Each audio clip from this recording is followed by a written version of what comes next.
बढ़ते हैं अपन पहले क्वेश्चन की ओर कि ऋग्वेद के किस मंडल में गायत्री मंत्र का उल्लेख मिलता है। आपको बताना है कि ऋग्वेद का कौन सा मंडल हो जाएगा जो जिसमें गायत्री मंत्र का आपको उल्लेख मिलेगा।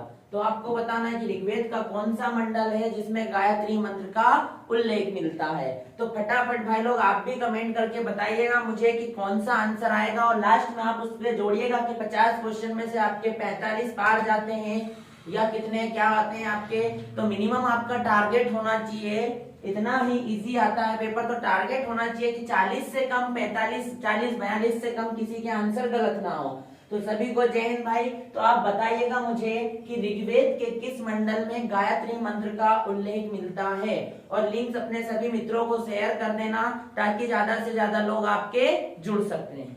ठीक है भाई। तो ऋग्वेद के किस मंडल में गायत्री मंत्र का उल्लेख मिलता है, तो भाई फटाफट आप आंसर बताइएगा क्योंकि बहुत सारे क्वेश्चन है, आपको बहुत अच्छे से करना है।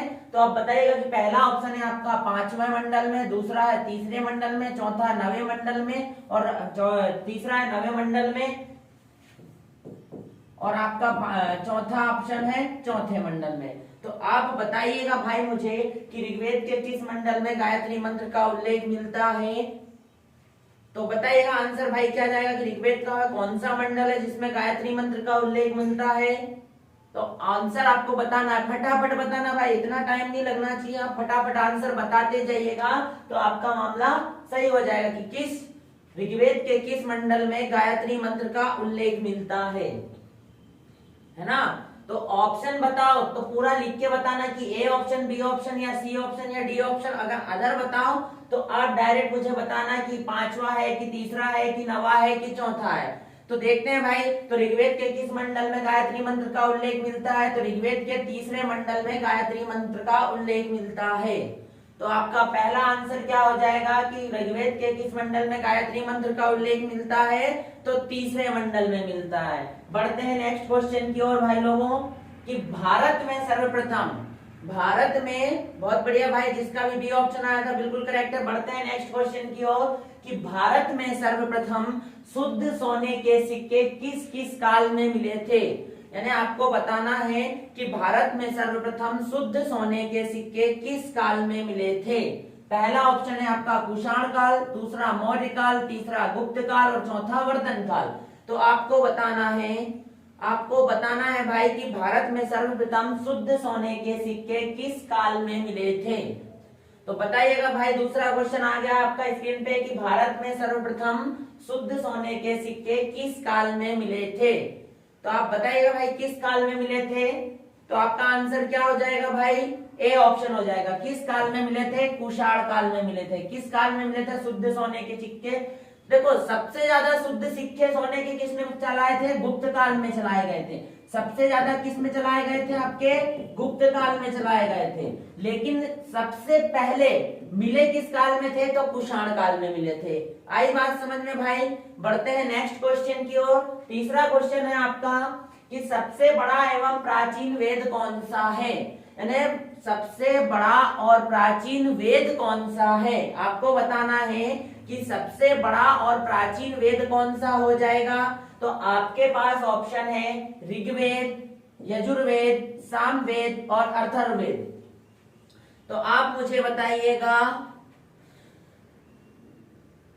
जल्दी बताइएगा सबसे बड़ा एवं प्राचीन वेद कौन सा हो जाएगा, ऋग्वेद, यजुर्वेद, सामवेद और अथर्ववेद। तो आप मुझे बताइएगा, ए ऑप्शन बता रहा है भाई सबसे बड़ा एवं प्राचीन वेद क्या हो जाएगा, आपका ऋग्वेद हो जाएगा। कौन सा हो जाएगा, ऋग्वेद हो जाएगा। भारत का है सबसे बड़ा प्राचीन वेद कौन सा, ऋग्वेद। ये हो जाएगा गद्य एवं पद्य वाला वेद। ये कौन सा हो जाएगा, गद्य एवं पद्य वाला वेद कौन सा हो जाएगा, यजुर्वेद। सामवेद को भारतीय संगीत का जनक बोला जाता है, या भारतीय संगीत का जनक कौन सा वाला वेद हो जाएगा, तो आपका जो सामवेद है भारतीय संगीत का वेद हो जाएगा। और आधुनिक वेद बोला जाए तो आधुनिक हो जाएगा आपका अथर्ववेद हो जाएगा। आधुनिक व नया वेद कौन सा हो जाएगा, अथर्ववेद हो जाएगा। तो आप याद रख सकते हैं कि भारत का बड़ा एवं प्राचीन वेद कौन सा हो जाएगा, ऋग्वेद। अगर गद्य पद्य वाला वेद पूछेगा आपसे तो आपका यजुर्वेद। भारतीय संगीत के जनक वाला वेद पूछेगा तो सामवेद, और आधुनिक वेद पूछेगा तो अथर्ववेद हो जाएगा। बहुत बढ़िया भाई, जिसका भी ऑप्शन नेक्स्ट क्वेश्चन है आपका, महाभारत की रचना किसने करी थी? आपको बताना है कि महाभारत की रचना किसने करी थी। पहला ऑप्शन है आपके पास चाणक्य, दूसरा है वाल्मीकि, तीसरा है वेद व्यास और चौथा है जैमिनी। तो आपको बताना है भाई कि महाभारत की रचना किसने करी थी। तो आपको बताना है महाभारत की रचना किसने करी थी। तो आपने जिसने भी महाभारत लिखा था उसका नाम आपको बताना है। पहला ऑप्शन है चाणक्य, दूसरा है वाल्मीकि, तीसरा है वेद व्यास और चौथा है जैमिनी। तो फटाफट कमेंट करके बताइएगा क्या आंसर आ जाएगा भाई आपका कि महाभारत की रचना किसने करी थी? वेद व्यास जी ने। बहुत बढ़िया भाई कि महाभारत की रचना किसने करी थी? वेद व्यास जी ने करी थी। किसने करी थी? जिसका भी सी ऑप्शन आता है वेद व्यास बिल्कुल करेक्ट आंसर है। महाभारत की रचना किसने करी थी? तो वेद व्यास जी ने करी थी। बढ़ते हैं नेक्स्ट क्वेश्चन की ओर। अष्टाध्यायी संस्कृत व्याकरण के रचनाकार कौन थे? जो अष्टाध्यायी संस्कृत व्याकरण थी उसके रचनाकार कौन थे? पहला ऑप्शन है आपका पाणिनि, दूसरा ऑप्शन है जैमिनी, तीसरा है विष्णु शर्मा और चौथा है महर्षि कपिल। तो आपको बताना है। हाँ, बहुत बढ़िया, जिसका भी सी ऑप्शन आया था। नेक्स्ट क्वेश्चन आ गया आपके लिए कि अष्टाध्यायी संस्कृत व्याकरण के रचनाकार कौन थे? आपको बताना है कि अष्टाध्यायी जो संस्कृत व्याकरण थी उसके रचनाकार कौन थे। तो आप बताइएगा भाई, पाणिनि थे, जैमिनी थे, कौन थे? फटाफट बताइए कि अष्टाध्यायी व्याकरण के रचनाकार कौन थे। तो अष्टाध्यायी व्याकरण के रचनाकार पाणिनि जी थे। कौन थे? पाणिनि थे। ये तो शिष्य थे। ये विष्णु शर्मा ने कौन सा लिखा था? इसने ये चाणक्य का लिखा था इतिहास, महर्षि कपिल। तो आपको कोई याद नहीं रखना तो सीधा साधा ऑप्शन आपका क्या हो जाएगा? पाणिनि। तो पाणिनि के द्वारा जो पुस्तक लिखी गई थी उसका नाम क्या हो जाएगा? अष्टाध्यायी हो जाएगा। क्या हो जाएगा भाई लोगों? अष्टाध्यायी हो जाएगा। बहुत बढ़िया भाई। इसी तरीके से सबको लिंक शेयर कर दो और जुड़ते जाओ ज्यादा से ज्यादा, ताकि आपको एक से एक चीज टॉपिक वाइज मिल जाएगी।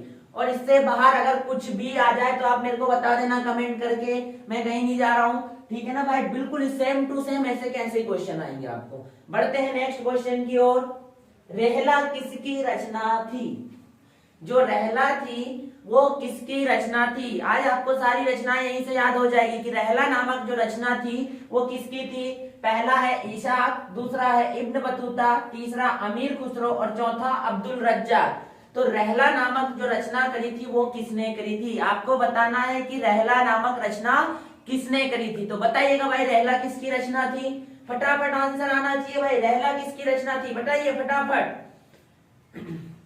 रहला किसकी रचना थी? तो आप बताइएगा भाई, रहला नामक रचना किसकी थी? पहला ऑप्शन है आपके पास इसाक, दूसरा है इब्न बतूता, तीसरा है अमीर खुसरो और चौथा है अब्दुल रज्जाक। तो आपको बताना है रहला किसकी रचना थी। Om Parmar B option. बहुत बढ़िया भाई। Rahul Rajput B option. बताए भाई, फटाफट कमेंट करना चाहिए, जितनी जल्दी हो जाए उतनी जल्दी। और लास्ट में आपको स्कोर मिलाना है कि आपका कितना क्या स्कोर जाता है।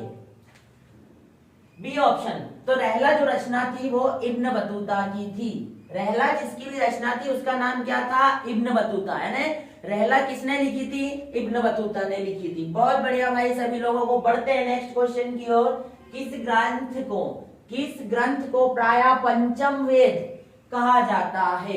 किस वेद को या किस ग्रंथ को पंचम वेद कहा जाता है? पहला ऑप्शन है आपके पास ऋग्वेद, दूसरा है उपनिषद, तीसरा है महाभारत, चौथा है रामायण। तो आपको बताना है भाई, सही बताइएगा कि किस ग्रंथ को प्राय पंचम वेद कहा जाता है। तो किस वेद को पंचम वेद कहा जाएगा? बताइएगा भाई, किस ग्रंथ को पंचम वेद कहा जाता है? पहला ऑप्शन है आपके पास ऋग्वेद, दूसरा है उपनिषद, तीसरा है महाभारत और चौथा है रामायण। तो आप बताइएगा भाई, किस ग्रंथ को प्राय पंचम वेद भी कहा जाता है? पहला ऑप्शन है आपके पास ऋग्वेद, दूसरा उपनिषद, तीसरा महाभारत और चौथा रामायण। तो बताइएगा भाई, पंचम वेद किसको कहा जाता है? तो पंचम वेद कहा जाता है महाभारत को। किसको कहा जाता है भाई? जिसने भी महाभारत बताया बिल्कुल करेक्ट आंसर था। तो पंचम वेद किसको कहा जाएगा? महाभारत को कहा जाएगा। किसको बोला जाता है पंचम वेद? महाभारत को बोला जाता है। बहुत बढ़िया भाई। बढ़ते हैं नेक्स्ट क्वेश्चन की ओर। सीयू की किसकी कृति है? यानी सीयू की रचना किसने करी थी? क्वेश्चन पूछा गया है कि सी यू की किसकी कृति है। तो आपको बताना है सी यू की किसकी कृति है। बताइएगा भाई, फटाफट कमेंट करके बताओ मुझे। जितनी जल्दी कमेंट करोगे उतना ज्यादा आपको बेनिफिट मिलेगा, है ना। ज्यादा से ज्यादा क्वेश्चन होंगे, टाइम बहुत कम बचा हुआ है अपने पास, तो आप मुझे बताइएगा सी यू की किसकी कृति है। आपको बताना है कि जो सी यू की है वो किसने लिखी है। पहला ऑप्शन है हेनसांग, दूसरा है विष्णु शर्मा, तीसरा है फायान और चौथा है च्वाइंग काई। बताओ भाई फटाफट, सी यू की रचना किसने की थी। सी यू की रचना किसने की थी, तो बताइएगा भाई फटाफट किसने की थी। अरे फटाफट कमेंट करो यार मेरे दोस्तों, जल्दी जल्दी, जितनी जल्दी हो जाए। गलत होगा तो अपन सही कर लेंगे, पर मुझे आपका 40+ स्कोर चाहिए आज भाई। आई बात समझ में। तो सी यू की किसकी रचना है, बताओ भाई फटाफट। कमेंट एक की भी नहीं आई है अभी तक, एक ही बंदे की आई है, ITX ओम परमार की। तो फटाफट बताइए कि सी यू की किसकी रचना थी। सी यू की किसकी रचना है, बताओ भाई। बी ऑप्शन बता रहा है विष्णु शर्मा की, है ना। देखते हैं सी यू की किसकी रचना है, आपको बताना है। फटाफट बताइएगा भाई, कमेंट करिएगा। कहां गए सब लोग भाई। सी यू की किसकी रचना है, कोई बात नहीं, सी यू की रचना है हेनसांग की। जो सी यू की रचनाकार कौन है ना, सी यू की नामक रचना किसने करी थी, तो हेनसांग ने करी थी। किसने करी थी सी यू की रचना, हेनसांग ने करी थी। बहुत बढ़िया भाई, जिसका भी ये आया। तो सी यू की रचनाकार कौन है, हेनसांग। बढ़ते हैं नेक्स्ट क्वेश्चन की ओर। कल्पसूत्र की रचना किसने करी थी। नेक्स्ट क्वेश्चन है आपका कि कल्पसूत्र की रचना किसने करी थी। पहला है भगवती आर्य, दूसरा है भद्रबाहु, तीसरा है पाणिनि और चौथा है पतंजलि। आपको बताना है कि कल्पसूत्र की रचना किसने करी थी। आपको बताना है कल्पसूत्र की रचना किसने करी थी। फटाफट बताइएगा भाई, कल्पसूत्र की रचना किसने करी थी।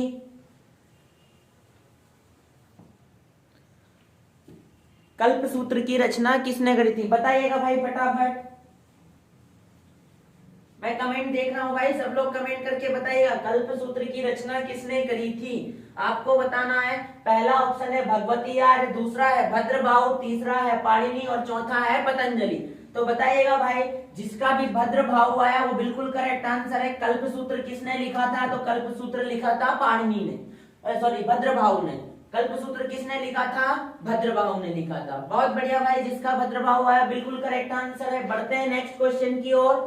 कश्मीर के इतिहास की जानकारी का मुख्य स्रोत क्या है, यानी वह कौन सी पुस्तक है जिसमें कश्मीर के इतिहास के बारे में जानकारी मिलती है। तो आप लोगों को बताना है कि कश्मीर के इतिहास की जानकारी किसके द्वारा, कौन से स्रोत से मिलती है। तो बताइएगा भाई, कश्मीर के इतिहास की जानकारी। पहला ऑप्शन है आपका राज्य तरंगिणी, दूसरा है पंचतंत्र, तीसरा है अष्टाध्यायी और चौथा है कल्पसूत्र। तो राज्य तरंगिणी या जो भी है ऑप्शन आपका, पंचतंत्र, अष्टाध्यायी, कल्पसूत्र, इसमें से किसमें आपको कश्मीर के इतिहास की जानकारी मिलती है। तो बताइएगा भाई किसमें मिल जाएगी कश्मीर के इतिहास की जानकारी, किसमें मिलेगी। तो राज्य तरंगिणी जो पुस्तक है उसमें कश्मीर के इतिहास की जानकारी मिलती है। किसमें मिलती है भाई, कश्मीर के इतिहास की जानकारी राज्य तरंगिणी के अंदर मिलती है। भाई कमेंट करते जाइएगा, लाइक करते जाइएगा और चैनल को शेयर करते जाइएगा जल्दी जल्दी भाई फटाफट। और आंसर भी आओ यार, बहुत कम लोगों का आंसर आ रहा है यार, कहाँ गए बाकी लोग सब। जय हिंद करने इतने सारे लोग आते हैं, आंसर कोई नहीं देता है, कैसा चलेगा भाई। तो फटाफट बताइएगा राज्य तरंगिणी में क्या मिलता है, कश्मीर के इतिहास की जानकारी। नेक्स्ट क्वेश्चन है, तहकीक-ए-हिंद किसने लिखा था। तहकीक-ए-हिंद ये तुर्की भाषा में लिखा गया है। कौन सी भाषा में, तुर्की भाषा में। और इसको लिखा किसने था, और इसका हिंदी अर्थ होता है भारत की खोज। भारत की खोज। तहकीक-ए-हिंद का मतलब, तहकीक का मतलब क्या होता है, खोजबीन करना। तो तहकीक-ए-हिंद किसने लिखा था। पहला ऑप्शन है आपके पास अमीर खुसरो, दूसरा है गयास बेग, तीसरा है बदायूनी और चौथा है अलबरूनी। तो बताओ भाई, तहकीक-ए-हिंद किसने लिखा था। फटाफट कमेंट करके बताओ, तहकीक-ए-हिंद किसने लिखा था। पहला ऑप्शन है आपके पास अमीर खुसरो, दूसरा है गयास बेग, तीसरा है बदायूनी और चौथा है अलबरूनी। तो आप बताइएगा हमें भाई कि तहकीक-ए-हिंद यानी भारत की खोज पुस्तक किसने लिखी, बताओ भाई फटाफट। रोहित राजपूत डी ऑप्शन बता रहे हैं, डियर वर्दी ए बता रहे हैं, विजय चंद्र एक बता रहा है। तो भाई इसका राइट आंसर हो जाएगा आपका डी। तहकीक हिंद किसने लिखी थी? अल-बरूनी ने लिखी थी। तहकीक हिंद कहानी किसने लिखी थी? अल-बरूनी ने लिखी थी। यानी भारत की खोज पुस्तक को किसने लिखा था? अल-बरूनी ने लिखा था। बढ़ते हैं नेक्स्ट क्वेश्चन की ओर। भारतीय पुरातात्विक सर्वेक्षण विभाग की स्थापना किसने की थी? भारतीय पुरातात्विक सर्वेक्षण विभाग की स्थापना किसने की थी? आपको बताना है।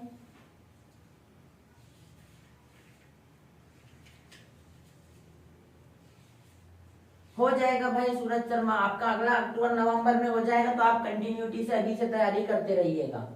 ठीक है भाई, तो आपको बताना है, फटाफट बताइएगा आप कि भारतीय पुरातात्विक विभाग की स्थापना किसने करी थी?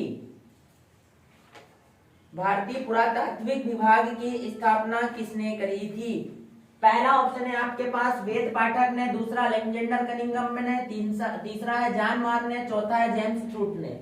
तो आपको बताना है कि भारतीय सर्वेक्षण जो विभाग है उसकी स्थापना किसने करी थी?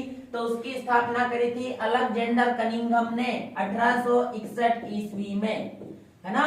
तो भारतीय पुरातात्विक सर्वेक्षण विभाग की स्थापना किसने करी थी? अलेक्जेंडर कनिंघम ने करी थी। कब करी थी? 1861 में करी थी। कब करी थी भाई लोगों? 1861 में। काहे की? भारतीय पुरातात्विक सर्वेक्षण विभाग की स्थापना। बढ़ते हैं नेक्स्ट क्वेश्चन की ओर भाई। इतिहास का पिता किसे कहा जाता है? आपको बताना है इतिहास का पिता किसे कहा जाता है। पहला ऑप्शन है हेरोडोटस, दूसरा है प्लिनी, तीसरा है टालनी और चौथा है मेगास्थनीज। तो आपको बताना है कि इतिहास का पिता किसे कहा जाता है। बताइएगा भाई, इतिहास का पिता किसे कहा जाएगा? फटाफट बताइएगा, इतिहास का पिता किसको कहा जाएगा? आपको बताना है इतिहास का पिता किसे कहा जाएगा। इतिहास का पिता किसे कहा जाएगा?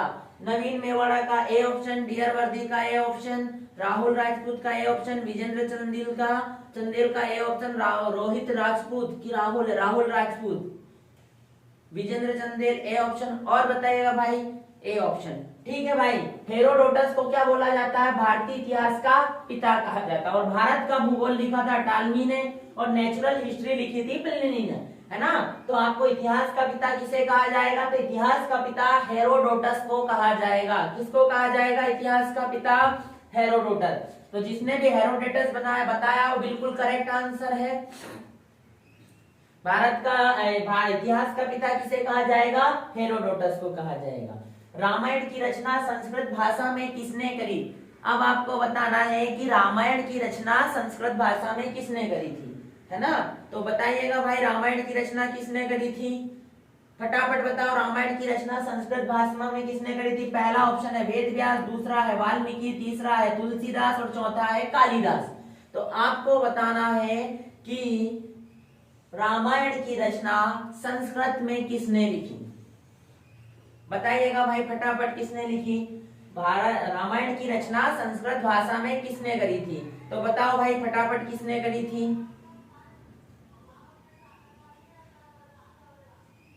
बी ऑप्शन बता रहे हैं भाई, वाल्मीकि जी ने लिखी थी। रामायण की जो रचना थी वो संस्कृत भाषा में किसने करी थी? वाल्मीकि जी ने करी थी। किसने करी थी? वाल्मीकि जी ने करी थी। रामायण की रचना संस्कृत भाषा में किसने करी थी? वाल्मीकि जी ने करी थी। बढ़ते हैं नेक्स्ट क्वेश्चन की ओर। लास्ट क्वेश्चन है ये आपका जीके का जो पार्ट होता है 15 क्वेश्चन का, उसका ये लास्ट क्वेश्चन है। आपको बताना है कि मुद्रा राक्षस किसकी कृति है, यानी जो मुद्रा राक्षस पुस्तक है वो किसने लिखी थी। एक पुस्तक आना है तो आना है, तो अब आप बता दीजिएगा मुझे कि मुद्रा राक्षस किसकी कृति है। पहला ऑप्शन है आपका वेद व्यास, दूसरा है विशाख दत्त, तीसरा है तुलसीदास और चौथा है कालिदास। तो आप बताइए कि मुद्रा राक्षस किसकी कृति है। फटाफट कमेंट करके ऑप्शन बताइएगा कि मुद्रा राक्षस किसकी कृति है। पहला वेद व्यास, दूसरा विशाख दत्त, तीसरा तुलसीदास और चौथा कालिदास।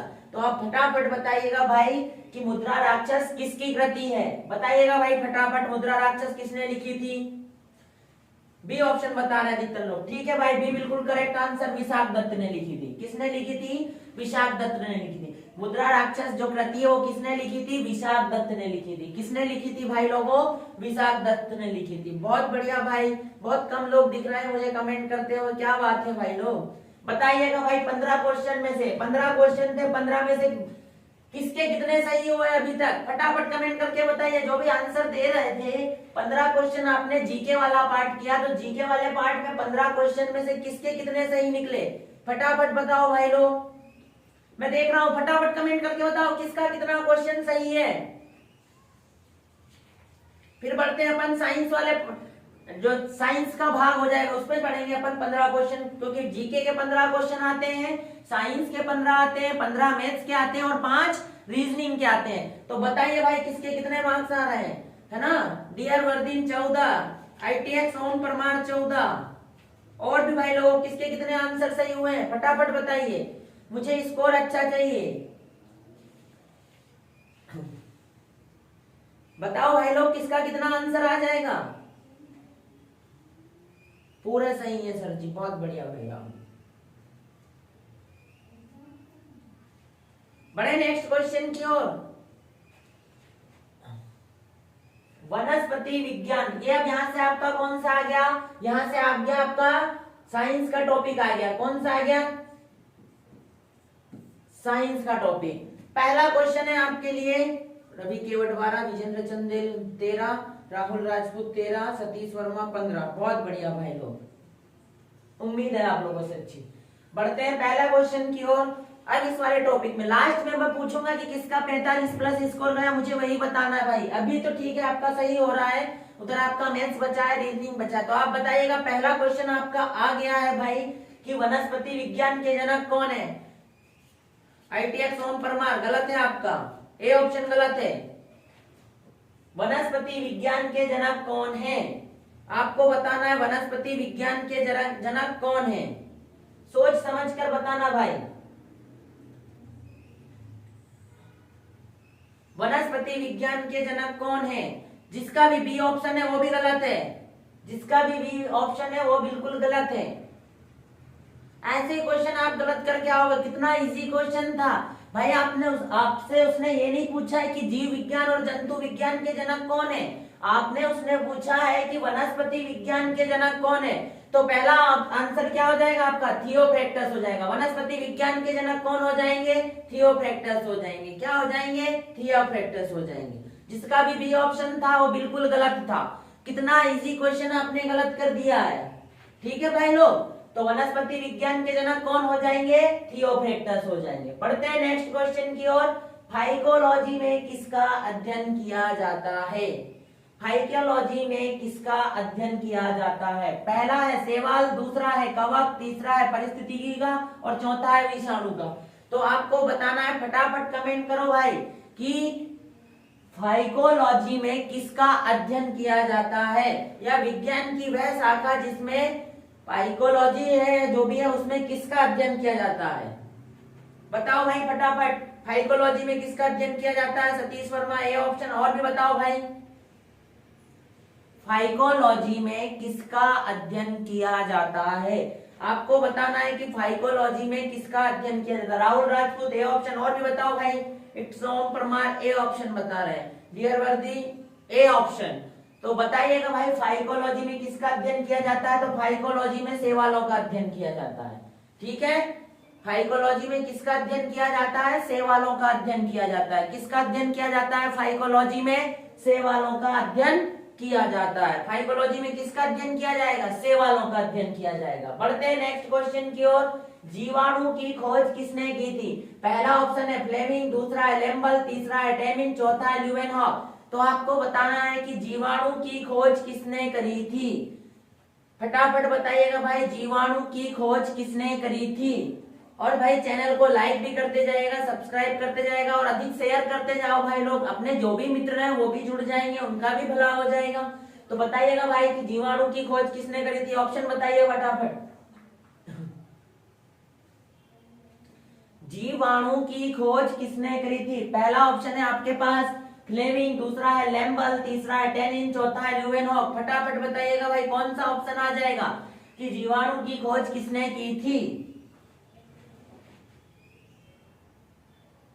अधिकतर पूछा जाता है ये क्वेश्चन। कमेंट करिएगा भाई, इतना टाइम नहीं रहेगा वहां आपके पास, फटाफट कमेंट करो कि जीवाणु की खोज किसने करी थी। कोई बात नहीं भाई, जीवाणु की खोज करी थी एंटोनी वॉन ल्यूवेनहॉक ने। किसने करी थी जीवाणु की खोज? एंटोनी वॉन ल्यूवेनहॉक ने करी थी। जीवाणु की खोज किसने करी थी? एंटोनी वॉन ल्यूवेनहॉक ने करी थी। बढ़ते हैं नेक्स्ट क्वेश्चन की ओर। निम्न में से ग्रेफाइट किसका अपरूप है? निम्न में से ग्रेफाइट किसका अपरूप है? पहला ऑप्शन है आपका जिंक, दूसरा है सोडियम, तीसरा है फास्फोरस और चौथा है कार्बन। तो आपको बताना है भाई कि निम्न में से जो ग्रेफाइट है वो किसका अपरूप है। बताइएगा भाई फटाफट, ग्रेफाइट किसका अपरूप है? फटाफट बताओ भाई, ग्रेफाइट किसका अपरूप है? पहला है आपका जिंक, दूसरा सोडियम, तीसरा फास्फोरस और चौथा कार्बन। डी ऑप्शन बताना है कार्बन का। ग्रेफाइट किसका प्रूफ है? तो कार्बन का प्रूफ है। किसका प्रूफ है? ग्रेफाइट कार्बन का प्रूफ है। ग्रेफाइट किसका प्रूफ हो जाएगा भाई लोगों? कार्बन का हो जाएगा। किसका हो जाएगा? कार्बन का हो जाएगा। बढ़ते हैं नेक्स्ट क्वेश्चन की ओर। ध्वनि ऊर्जा को विद्युत ऊर्जा में कौन बदलता है? यानी ध्वनि ऊर्जा को विद्युत ऊर्जा में कौन बदलता है? नवीन फटाफट आंसर चाहिए भाई लोगों। ध्वनि ऊर्जा को विद्युत ऊर्जा में कौन बदलता है? पहला ऑप्शन है आपका लाउड स्पीकर, दूसरा माइक्रोफोन, तीसरा डायनामो, चौथा इनमें से कोई नहीं। मैं ये वाला क्वेश्चन नहीं बताऊंगा, आप फटाफट आंसर बताओ। ध्वनि ऊर्जा को विद्युत ऊर्जा में कौन बदलता है? फटाफट कमेंट करिएगा भाई, ध्वनि ऊर्जा को विद्युत ऊर्जा में कौन बदलता है? पहला ऑप्शन है आपका लाउड स्पीकर, दूसरा माइक्रोफोन, तीसरा डायनेमो, चौथा इनमें से कोई नहीं। फटाफट ऑप्शन बताइएगा भाई। विजय चंदेल ए बता रहा है, राहुल राजपूत ए बता रहा है, और बताओ भाई। A option. ITS Om Parmar आप अलग ही बताते हो, B option. Ravi Kewat B option. दो लोगों का ए आया, रवीन मेवाड़ा ए ऑप्शन। भाई सही आंसर बताओ मुझे, ठीक है ना। ध्वनि ऊर्जा को विद्युत ऊर्जा में कौन बदलता है? पहला है आपका लाउड स्पीकर, दूसरा माइक्रोफोन, तीसरा डायनेमो, चौथा इनमें से कोई नहीं। बताइएगा भाई फटाफट, फटाफट आंसर बताओ भाई। कहां चले गए हो यार? फटाफट कमेंट करो भाई, जिससे नाम लिया है सभी बताओ इसका आंसर सही। ध्वनि ऊर्जा को विद्युत ऊर्जा में कौन बदलता है? कमेंट करो भाई फटाफट। मैं नहीं बताऊंगा, आपसे ही पूछूंगा, क्योंकि अधिकतर सबसे ज्यादा पूछा जाने वाला क्वेश्चन यही है कि ध्वनि ऊर्जा को विद्युत ऊर्जा में कौन बदला जाता है। इस टाइप का क्वेश्चन एक पूछा जाएगा तो पूछा जाएगा। तो आप फटाफट कमेंट करके बता दीजिएगा भाई लोग मुझे कि ध्वनि ऊर्जा को विद्युत ऊर्जा में कौन बदलता है। फटाफट बताइएगा भाई, मैं वेट करूंगा भाई। सभी लोग जो लोग अभी जुड़े थे, डियर वर्दीन, लव, सतीश वर्मा, नवीन मेवाड़ा, रवि केवट, कहाँ गए भाई लोग? आंसर बताओ इसका मुझे कि ध्वनि ऊर्जा को विद्युत ऊर्जा में कौन बदलता है। सो गए सब, कोई भी नहीं बता रहा है। ओम परमार आपका गलत है भाई, बिल्कुल सी ऑप्शन। डी ऑप्शन हो नहीं सकता, सी ऑप्शन हो नहीं सकता, इन दोनों में से एक है। अब तो बताओ भाई क्या आ जाएगा? पहला आ जाएगा, बी दूसरा आ जाएगा। ध्वनि ऊर्जा को विद्युत ऊर्जा में कौन बदलता है? मैं सबकी कमेंट देखने के बाद ही आंसर बताऊंगा भाई, बताइएगा। मैं नाम भी बोल चुका हूं भाई, सब बताओ ना। कहां सो गए हो यार आप लोग? राहुल राजपूत ए ऑप्शन बताया आपने, ठीक है भाई। और भी बंदे कहां गए? रोहित जायसवाल बी ऑप्शन बताया है, रोहित झारेवाल बी ऑप्शन। और भी भाई लोग बताइएगा भाई।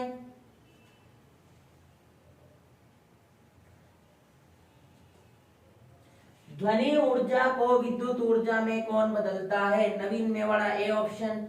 भाई लाउड स्पीकर। ध्वनि ऊर्जा को विद्युत ऊर्जा में कौन बदलता है? लाउड स्पीकर बदलता है। कौन बदलता है भाई? लाउड स्पीकर बदलता है। ध्वनि ऊर्जा को विद्युत ऊर्जा में कौन बदलता है? लाउड स्पीकर बदलता है। बढ़ते हैं नेक्स्ट क्वेश्चन की ओर। हैजा रोग किस जीवाणु के कारण होता है? हैजा रोग किस जीवाणु के कारण होता है? पहला है विब्रियो कॉलेरी, दूसरा है साल्मोना टाइफी, तीसरा है क्लॉस्ट्रिडियम टिटेनी, इनमें से कोई नहीं। तो बताओ भाई हैजा किसके कारण होगा? हैजा रोग किस जीवाणु के कारण होता है? आपको बताना है भाई, फटाफट कमेंट करिएगा।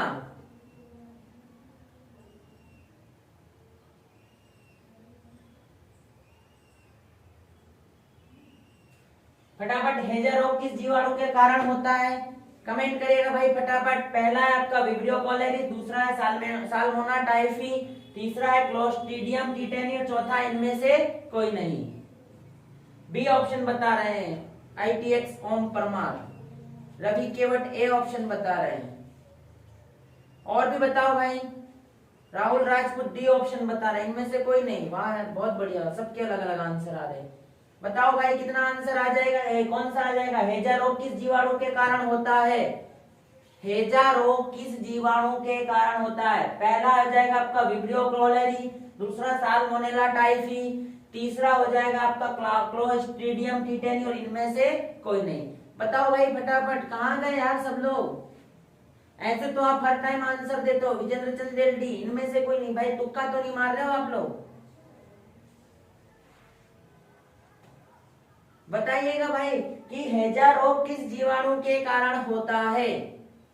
विब्रियो कॉलेरी, डियरवर्दीन लगी है, साल्मोनेला टाइफी, तीसरा ऑप्शन क्लोस्ट्रीडियम टिटेनी, चौथा इनमें से कोई नहीं। और भी भाई लोग बताइएगा भाई, कहाँ चले गए आप लोग यार? ऐसे जो सरल क्वेश्चन रहता है उसका आंसर तो ऐसे कमेंट करके बताते हैं, इसका बताओ ना, ए ऑप्शन। और भी बताओ भाई। तो ये होता है विब्रियो कॉलेरी के द्वारा। किसके द्वारा होता है? विब्रियो कॉलेरी के द्वारा। बढ़ते हैं नेक्स्ट क्वेश्चन की ओर। लोहे पर भाप की अभिक्रिया से कौन सी गैस उत्पन्न होती है?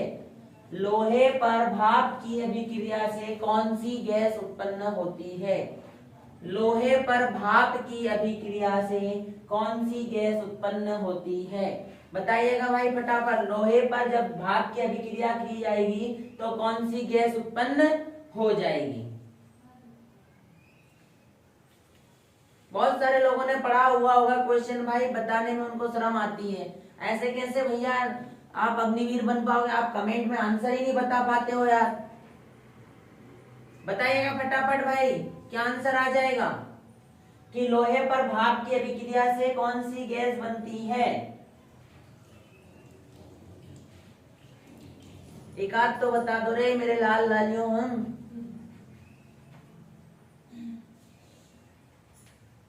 लोहे पर भाप की अभिक्रिया से कौन सी गैस उत्पन्न होती है? पहला ऑप्शन बताया विजेंद्र चंदेल ने, और ए ऑप्शन रवि केवट बता रहे हैं, सी ऑप्शन। बहुत बढ़िया भाई लोग, सबके अलग अलग हैं। और बताओ भाई।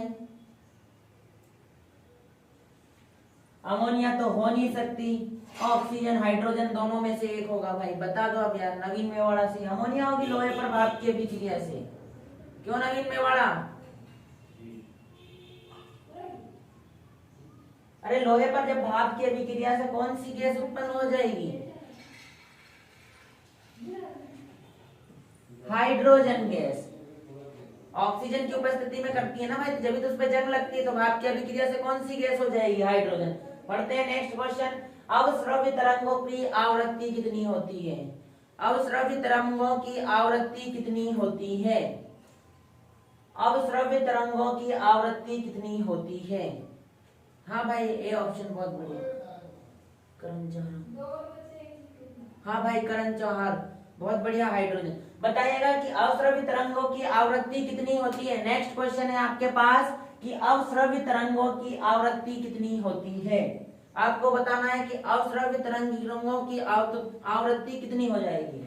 20 Hz से 20,000 Hz, पहला ऑप्शन है 20 Hz से नीचे, 20 Hz से ऊपर, 20,000 से 20 Hz से 20,000 Hz तक, या इनमें से कोई नहीं। अवस्रव्य का मतलब जिसको अपन सुन सकते हैं, तो जिसका भी सी ऑप्शन है वो बिल्कुल करेक्ट आंसर है। जिसका भी सी ऑप्शन था वो बिल्कुल करेक्ट आंसर था।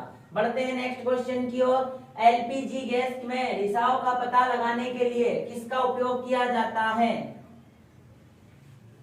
एथाइल अल्कोहल में एलपीजी गैस के रिसाव का पता लगाने के लिए निम्न में से किसका उपयोग किया जाता है? बताइएगा भाई फटाफट। आपका क्वेश्चन आ गया है कि एलपीजी गैस के रिसाव का पता लगाने के लिए, जब आपकी जो एलपीजी यानी गैस सिलेंडर होती है वो रिसाव होती है तो उसमें दुर्गंध आती है, तो उससे पता लगा सकते हैं कि कौन सा, ethyl alcohol, methyl alcohol, ethyl alcohol, ethyl mercaptan, methyl mercaptan, ethyl alcohol, और इनमें से कोई नहीं। तो बताइएगा भाई क्या आ जाएगा इसका आंसर। एलपीजी गैस के रिसाव का पता लगाने के लिए किसका प्रयोग किया जाता है? एलपीजी गैस के रिसाव का पता लगाने के लिए निम्न में से किसका उपयोग किया जाता है? तो किसका किया जाता है भाई? मेथिल मरकप्टेन का किया जाता है। किसका किया जाता है? मेथिल मरकप्टेन का किया जाता है। बढ़ते हैं नेक्स्ट क्वेश्चन की ओर। इंसुलिन हार्मोन की कमी से कौन सा रोग होता है? आपको बताना है कि जो इंसुलिन हार्मोन होता है इसकी कमी से कौन सा रोग हो जाएगा? इंसुलिन की कमी से कौन सा रोग हो जाएगा? इंसुलिन हार्मोन की कमी से कौन सा रोग हो जाएगा? फटाफट आंसर बताइएगा भाई कि इंसुलिन की कमी से कौन सा रोग हो जाएगा। बी ऑप्शन बिल्कुल करेक्ट है भाई, मधुमेह रोग हो जाएगा। कौन सा हो जाएगा? मधुमेह रोग हो जाएगा। इंसुलिन की कमी से कौन सा रोग हो जाएगा भाई? मधुमेह रोग हो जाएगा। इंसुलिन की कमी से कौन सा रोग हो जाएगा? मधुमेह रोग हो जाएगा। बढ़ते हैं, हड्डियों का अध्ययन किसमें किया जाता है? पहला ऑप्शन है आपके पास ऑस्टियोलॉजी, दूसरा एग्रीकल्चर, तीसरा सेरिकल्चर, चौथा इनमें से कोई नहीं। तो आपको बताना है भाई कि हड्डियों का अध्ययन किस विज्ञान की किस शाखा के अंतर्गत किया जाता है? तो बताइएगा भाई हड्डियों का अध्ययन किस शाखा में किया जाएगा? फटाफट बताओ कि हड्डियों का अध्ययन किसमें किया जाएगा। पहला ऑप्शन है ऑस्टियोलॉजी, दूसरा एग्रीकल्चर, तीसरा सेरिकल्चर, चौथा इनमें से कोई नहीं। तो बताइएगा भाई फटाफट कि हड्डियों का अध्ययन किसमें किया जाता है। आधे तो कमेंट ही डिलीट कर रहे हैं। ए ऑप्शन, हाँ भाई ऑस्टियोलॉजी में हड्डियों का अध्ययन किया जाता है। हड्डियों का अध्ययन किसमें किया जाता है? ऑस्टियोलॉजी में किया जाता है। किसमें किया जाता है हड्डियों का अध्ययन? ऑस्टियोलॉजी में किया जाता है। हड्डियों का अध्ययन किसमें किया जाता है भाई? ऑस्टियोलॉजी में किया जाता है। बहुत बढ़िया भाई, है ना। अभी पता चलेगा थोड़ी देर बाद। निम्न में से किस सिद्धांत पर रॉकेट कार्य करता है? यानी रॉकेट होता है वो किस सिद्धांत पर कार्य करता है? बताइएगा भाई फटाफट, रॉकेट किस सिद्धांत पर कार्य करता है? रॉकेट किस सिद्धांत पर कार्य करता है? फटाफट बताइएगा भाई कि रॉकेट किस सिद्धांत पर कार्य करता है। पहला ऑप्शन है न्यूटन का तृतीय नियम, आर्किमिडीज के सिद्धांत पर, न्यूटन के द्वितीय नियम पर और न्यूटन के प्रथम नियम पर। तो बताइएगा भाई रॉकेट किस सिद्धांत पर कार्य करता है? फटाफट बताओ भाई रॉकेट किस सिद्धांत पर कार्य करता है? ए ऑप्शन, बहुत बढ़िया भाई, न्यूटन की गति के तृतीय नियम पर आधारित होता है रॉकेट का सिद्धांत। तो रॉकेट किस सिद्धांत पर हो जाएगा? तो न्यूटन के तृतीय नियम पर हो जाएगा। रॉकेट किस सिद्धांत पर कार्य करेगा? तो न्यूटन करेगा न्यूटन के तृतीय नियम पर। बढ़ते हैं नेक्स्ट क्वेश्चन की ओर। रेशम कीट का अध्ययन किसमें किया जाता है? फ्लोरिकल्चर में, सेरिकल्चर में, एपीकल्चर में, या इनमें से कोई नहीं। रेशम कीट का पालन किस विज्ञान की किस शाखा के अंतर्गत किया जाता है? आपको बताना है कि रेशम कीट का अध्ययन किसमें किया जाता है। रेशम कीट का अध्ययन किसमें किया जाता है? आपको बताना है रेशम कीट का अध्ययन किसमें किया जाता है भाई? रेशम कीट का अध्ययन किया जाता है भाई, बताओ जल्दी। एपीकल्चर में मधुमक्खी का पालन किया जाता है। सेरिकल्चर, रेशम कीट में पालन के अध्ययन को क्या बोला जाएगा? सेरिकल्चर बोला जाएगा भाई। क्या बोला जाएगा? रेशम कीट के अध्ययन को सेरिकल्चर बोला जाएगा। रेशम कीट के अध्ययन को क्या बोला जाएगा? सेरिकल्चर बोला जाएगा। पढ़ते हैं नेक्स्ट क्वेश्चन की ओर। बिजली के बल्ब में प्रयोग होने वाला फिलामेंट किसका बना होता है? जो बिजली का बल्ब होता है उसमें जो फिलामेंट होता है वो किसका बना होता है?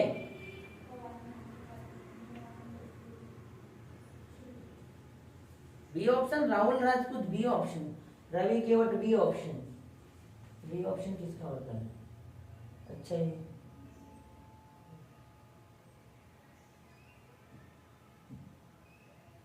बिजली के बल्ब में प्रयोग होने वाला जो फिलामेंट होता है वो किसका बना होता है? तो बना होता है टंगस्टन का बना होता है। काई का बना होता है? टंगस्टन का। हीरा सबसे कठोर पदार्थ होता है, सोडियम सबसे मुलायम धातु जिसको चाकू से काट सकते हैं, और नाइक्रोम हीटर की कुंडली में प्रयोग होती है। आई बात समझ में भाई? आई बात यहाँ तक समझ में? अब बताइएगा मुझे किसका कितना होगा? 30, एक और बचा है। निम्न में से सफेद सोना किसे कहा जाता है? पहला ऑप्शन है आपका यूरेनियम, दूसरा प्लेटिनियम, तीसरा सीसा, चौथा पारा। बताओ भाई सफेद सोना किसे कहा जाता है? फटाफट आंसर बताइएगा कि निम्न में से सफेद सोना किसे कहा जाता है। पहला ऑप्शन है आपके पास यूरेनियम, दूसरा प्लेटिनियम, तीसरा सीसा, चौथा पारा। तो फटाफट बताइएगा कि निम्न में से सफेद सोना किसे कहा जाएगा। Ajay Giri C option, Ravi Kewat C, army जहार, army man A option, dear वर्दी बी ऑप्शन।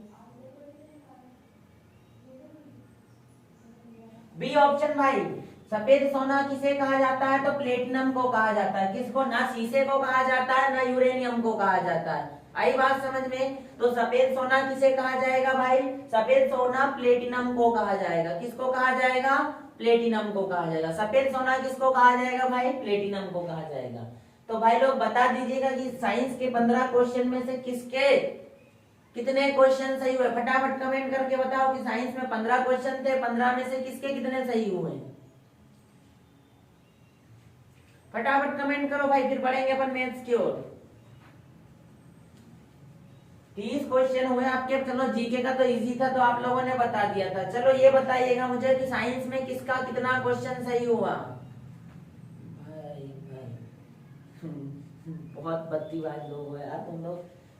तुमने 3-4 तो मेरे सामने गलत बता दिए, 13-14 बता रहे हो। 7 में से 6 यार। करण 4 आपकी मान सकता हूँ मैं, है ना। बाकी लोगों का भरोसा नहीं है मुझे भाई। शुरू के 2 क्वेश्चन गलत करे थे तुमने, लास्ट में आके 2-3 बताए नहीं आपने। ठीक है भाई, कोई बात नहीं। बढ़ते हैं नेक्स्ट क्वेश्चन की ओर। मैथ्स का टॉपिक आ गया आपका। कौन सा टॉपिक आ गया? मैथ्स का टॉपिक आ गया।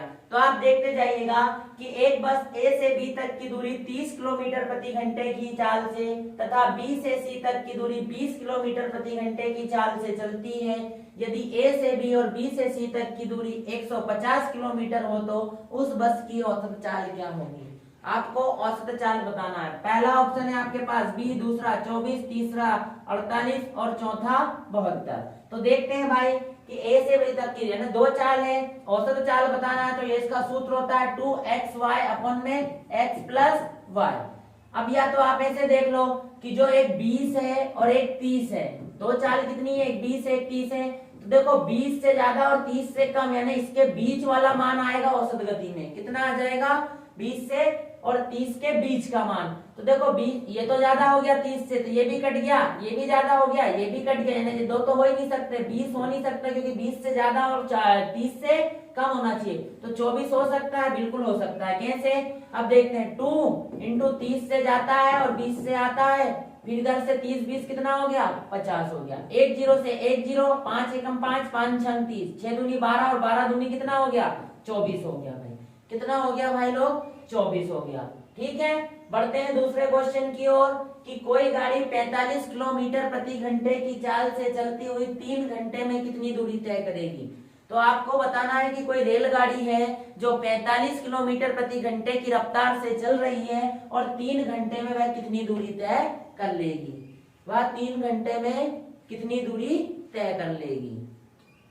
हाँ 24 बिल्कुल करेक्ट। पहला ऑप्शन है आपके पास 120, दूसरा 130, तीसरा 135, चौथा 145। तो बताइएगा भाई कि कोई गाड़ी 45 किलोमीटर प्रति घंटे की चाल से चलती हुई 3 घंटे में कितनी दूरी तय कर लेगी। एक भाई कहा है गगन चहार का 135 हो सकता है भाई, ऑप्शन में है बिल्कुल 135।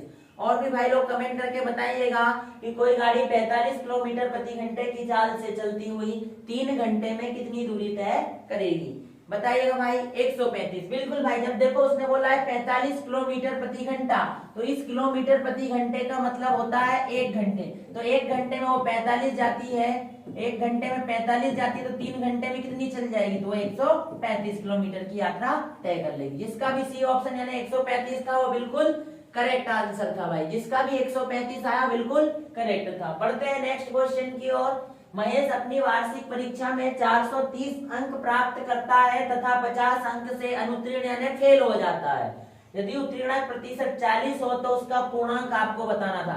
पहला ऑप्शन है आपके पास 1000, दूसरा है 1200, तीसरा है 1800 और चौथा है 2000। बताइएगा भाई कमेंट करके फटाफट कितना आंसर आ जाएगा। बताओ भाई फटाफट करो सॉल्व और बताओ मुझे कि महेश अपनी वार्षिक परीक्षा में 430 अंक प्राप्त करता है तथा 50 अंकों से अनुत्तीर्ण हो जाता है। यदि उत्तीर्ण प्रतिशत 40% हो तो पूर्णांक कितना होगा। बताइएगा भाई पूर्णांक कितना हो जाएगा।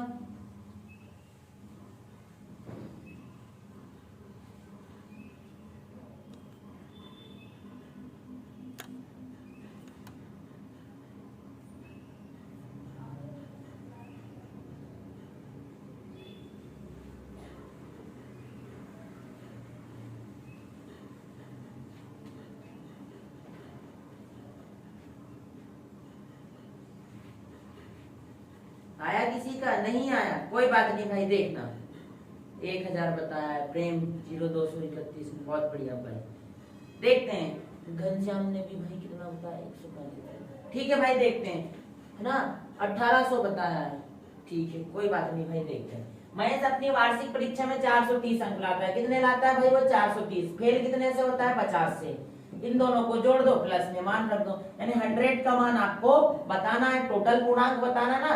और पास होने का परसेंट कितना है? 40 है। अगर वो 50 नंबर और ले आता तो पास हो जाता, तो इसमें मैं मान रखता हूँ, तो ये कितना हो गया? 450 और 30 80, 480 हो गया ना। 0 5 3 8 और ये 4 का 4, इसको 0 से 0 काट दिया, 4 एकम 4, 4 दूनी 8। कितने नंबर का पेपर था? 1200 नंबर का पेपर था। कितने नंबर का था पूर्णांक? 1200। तो जिसका भी 1200 आंसर आया वो बिल्कुल करेक्ट आंसर होना चाहिए। कैसे? कि देखो भाई, अगर वो 430 नंबर लाता है और फेल हो जाता है 50 नंबर से, अगर वो 50 नंबर और ले आता तो उसके 40% हो जाते, तो इसमें 50 जोड़ दो भाई, कितना नंबर है, और इतने पास होने का परसेंट 40 था तो 40 रख दिया, 480 हो गया, काट दिया, पीट दिया, आंसर आ गया। ठीक है, बढ़ते हैं नेक्स्ट क्वेश्चन की ओर। यदि दो उम्मीदवारों के बीच हुए किसी चुनाव में जो प्रत्याशी 40% मत प्राप्त करता है लेकिन 298 मतों से हार जाता है, तो मतदाताओं की संख्या बताना है आपको। क्या बताना है? मतदाताओं की संख्या बताना है। क्या था कि यदि दो उम्मीदवार के बीच हुए किसी चुनाव में वह प्रत्याशी जो 40% मत प्राप्त करता है लेकिन 298 मतों से हार जाता है, तो मतदाताओं की संख्या आपको बताना है। बहुत बढ़िया भाई गजेंद्र यादव, इसी तरह से जुड़ते रहेगा, लाइक करते जाएगा, सेशन को कमेंट करते जाइएगा और शेयर करते जाइएगा, है ना। यदि दो उम्मीदवार के बीच हुए किसी चुनाव में वह प्रत्याशी जो 40% मत प्राप्त करता है लेकिन 298 मतों से हार जाता है, तो मतदाताओं की संख्या आपको बताना है। पहला ऑप्शन है 1989, दूसरा 1490, तीसरा 1200, चौथा 2000। बताइएगा भाई कितना आ जाएगा? राहुल कुमार 1490, ठीक है भाई, है ऑप्शन में राहुल कुमार, बिल्कुल है ऑप्शन में। और बताइएगा भाई, और भी लोग बताइएगा, है ऑप्शन में 1490। मुझे भी नहीं पता कि सही है गलत, अपन बोर्ड पे देखेंगे भाई। ठीक है, देखते हैं। दो उम्मीदवार के बीच हुआ चुनाव, तो अपन को क्या बताना है? मतदाताओं की संख्या, यानी आपको 100 का मान बताना है। अगर भाई ये एक 40% लेके आया तो एक हारने वाला जीतने वाला कितना लाया होगा? 60% लाया होगा। कितना लाया होगा? एक 40% लाया तो एक कंपलसरी बात है 60% लाया होगा। कितना लाया होगा? 60%। और इधर जीतने में हारने वाला कितने से हारा? 298 से। तो इधर ये जीतने वाला कितने से जीता? 298 से। तो वोटों में संख्या कितनी है जीतने हारने की? 200, लेकिन अंतर कितने से जीता? 20% से जीता ना भाई। तो ये 20% यहाँ रख दिया मैंने और 298 यहाँ रख दिया। 1 0 से 1 0, 2 से काटता हूँ, 2 एकम 2, 2 चुकू 8, 2 अठे 2 नाम 18, 149 का गुणा 10 में किया तो कितना आ गया भाई? 1490 आ गया। कितना आ गया? 1490। जिसका भी 1490 आया है वो बिल्कुल करेक्ट आंसर है, बी ऑप्शन बिल्कुल करेक्ट आंसर था भाई आप लोगों का। कितना था? बी आंसर, बी ऑप्शन था जो बिल्कुल करेक्ट आंसर था। बढ़ते हैं, बहुत बढ़िया भाई, रोहित झारेवाल, गजेंद्र यादव, राहुल कुमार, बहुत बढ़िया भाई। ठीक है ना, और तो सब नींद में सो रहे हैं। यदि 25/2 का x% 150 है तो x का मान कितना होगा? क्वेश्चन है आपके पास, यदि 25/2 का x% 150 है तो x का मान कितना हो जाएगा? आपको x का मान बताना है। यदि 25/2 का x% 150 है तो x का मान कितना होगा? पहला ऑप्शन है आपके पास 1000, दूसरा 1200, तीसरा 1400, चौथा 200। तो बताइएगा भाई कमेंट करके। रवि केवट बी ऑप्शन बता रहे हैं, बताओ भाई। यदि 25/2 का x% 150 है तो x का मान कितना हो जाएगा? तो आपको बताना है कि x का मान कितना हो जाएगा।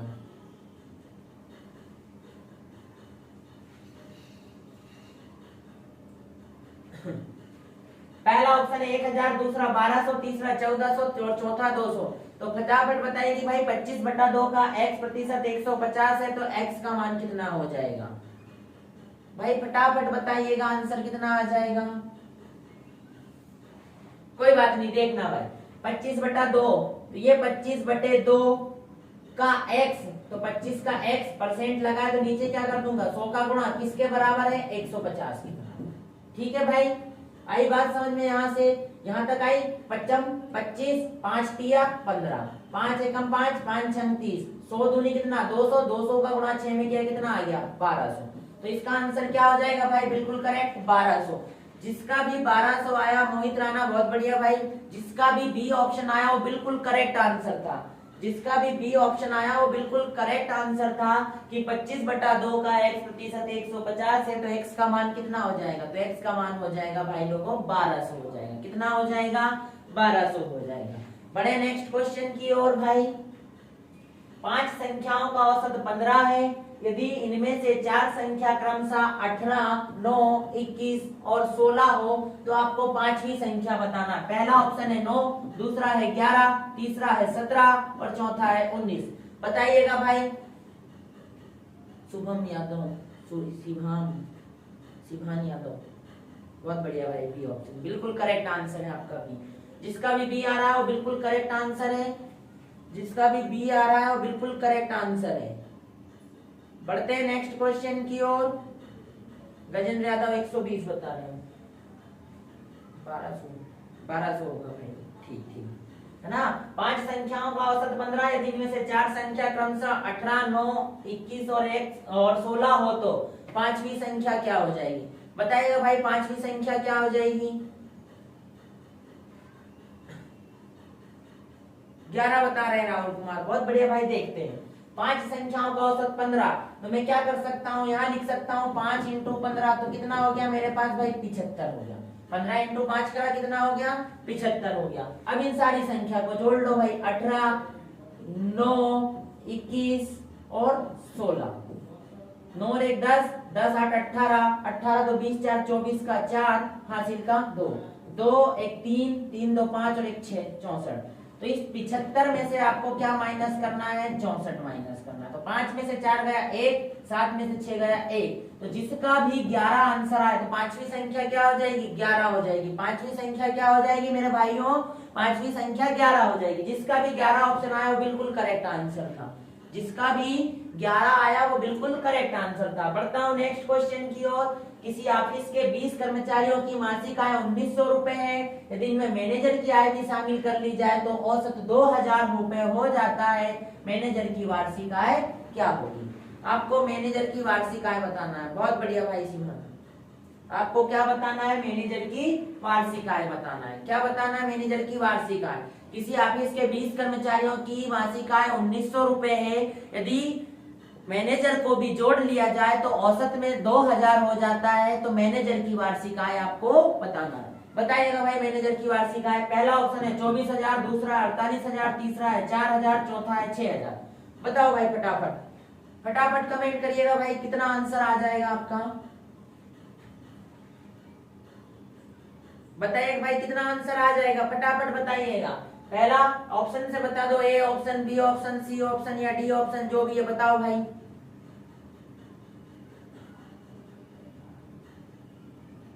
किसी ऑफिस के 20 कर्मचारियों का मासिक वेतन 1900 रुपए है, यदि मैनेजर को भी ऐड कर लिया जाए तो 2000 हो जाता है। मैनेजर का वार्षिक वेतन आपको बताना है। पहला ऑप्शन है आपके पास 24,000 रुपए, दूसरा है 48,000, तीसरा है 4,000, चौथा है 6,000। तो बता दीजिएगा भाई कमेंट करके, मुझे भी खुशी मिलेगी कि आप लोग आंसर बता रहे हो। बताइएगा भाई कितना आंसर हो जाएगा। नहीं आ रहा है कोई बात नहीं भाई, मैं बता देता हूँ। 20 कर्मचारी, देखो 20 का कितना है 1900 रुपए, तो 19 दूनी कितना हो गया भाई 3800 हो गया कि नहीं, 2 0 3 0, 19 दूनी 38 और ये 3 0 लगा दी। मैनेजर को भी जोड़ दिया तो 21 लोग हो गए, तो औसत बढ़ के कितना हो गया 2000 हो गया। तो 21 दूनी कितना हो गया, 21 दूनी हो जाता है भाई आपका 42, और ये 3 0 ऐसी की ऐसी भाई। मैनेजर की बताना, तो 21 में से 20 गया तो एक मैनेजर बचा, तो इधर कितना बच जाएगा 4000। कितना बच जाएगा 4000 बच जाएगा। कितना बच जाएगा भाई 4000। लेकिन 4000 आंसर नहीं आएगा, ये उसका मासिक वेतन निकला यानी 1 महीने का। इस 4000 में मैं अगर 12 का गुणा कर दूंगा तो कितना हो जाएगा भाई 48,000। कितना हो जाएगा 48, क्योंकि उससे पूछा है वार्षिक आय। तो वार्षिक आय वाले बी ऑप्शन, जिसका भी 48,000 आया था वो बिल्कुल करेक्ट आंसर था। 40,000 नहीं आएगा भाई, 48,000 आएगा। 10 महीने का होता है 40, तो है ना। तो क्या आंसर आ जाएगा इसका भाई 48,000। ए ऑप्शन नहीं आएगा भाई, इसका आंसर आ जाएगा आपका 48,000। बढ़ते हैं नेक्स्ट क्वेश्चन की ओर। 16-40 का तृतीय समानुपात बताना है, तृतीय अनुपाती बताना है। 16 और 40 का तृतीय अनुपाती बताओ भाई, क्या हो जाएगा। पहला ऑप्शन है 50, दूसरा ऑप्शन है 80, तीसरा ऑप्शन है 100 और चौथा ऑप्शन है 200। 16-40 का तृतीय अनुपाती बताओ। 16-40 का तृतीय अनुपाती आपको बताना है। 16 और 40 का क्या बताना है आपको भाई, तृतीय अनुपाती बताना है। क्या बताना है, तृतीय अनुपाती। पहला ऑप्शन है आपका 50, दूसरा 80, तीसरा 100 और चौथा 200 है। तो बताओ भाई तृतीय समानुपाती बताओ फटाफट। DS डार्क 99, बहुत बढ़िया आंसर बताओ भाई कितना आ जाएगा। 16 और 40 का तृतीय समानुपाती बताओ। 16 और 40 का तृतीय समानुपाती बताना है। फटाफट कमेंट करिएगा भाई, क्या आ जाएगा, 50 आएगा कि 80 आएगा कि 100 आएगा कि 200 आएगा, बताइए भाई फटाफट। हाँ भाई मोहित राणा जी ने बताया 80, ठीक है भाई 80 है ऑप्शन में, देखते हैं भाई। और भी भाई लोग बताइएगा, साथ ही साथ चैनल को लाइक भी करते जाइएगा, शेयर भी करते जाइएगा और सब्सक्राइब भी करते जाइएगा, ताकि हर एक व्यक्ति, क्योंकि 15 दिन बचे हुए हैं भाई एग्जाम स्टार्ट होने में, अगर किसी गरीब का भला होता है तो बहुत अच्छी बात है। जो निर्धन व्यक्ति है, जो किसी कोचिंग को ज्वाइन नहीं कर पा रहे हैं, तो वो भी इस चीज को पढ़ ले ताकि उनको भी अच्छा हो जाए। बिल्कुल भाई, ठीक है ना। तो आप किसी का भला करोगे तो भगवान आपका भला करेगा, तो आप उनको बता सकते हो। रूपाली नोगसो, ठीक है देखते हैं भाई।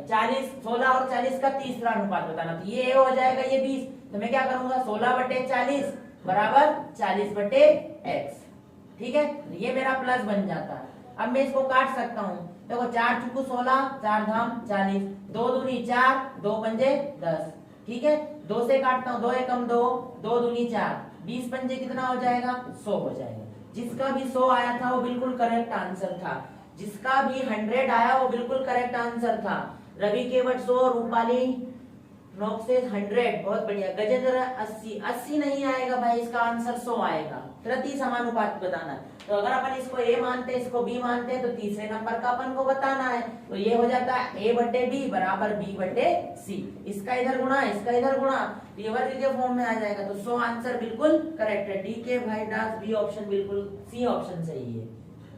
किसी व्यक्ति के पास 235 रुपए हैं, कितने रुपए हैं भाई लोगों, 235 रुपए हैं। किसी व्यक्ति के पास कितने रुपए हैं, 235 रुपए हैं। उसमें 1 रुपए के नोट है, 50 पैसे के हैं और 25 पैसे के सिक्के हैं। क्या है भाई, 1 रुपए का सिक्का भी है, 25 पैसे का भी है और 50 पैसे का भी है। जिनकी संख्याओं का अनुपात 11:15:20 है, तो 50 पैसे के सिक्कों की संख्या कितनी हो जाएगी। पहला ऑप्शन है आपके पास 120, दूसरा 150, तीसरा 240 और चौथा 360। तो आप लोग बताइएगा भाई कितना आंसर आ जाएगा इसका।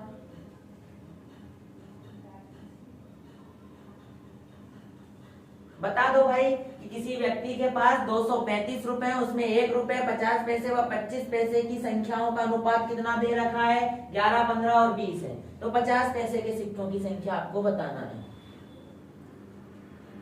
बताओ मेरे दोस्तों, जल्दी जल्दी बताओ भाई लोग।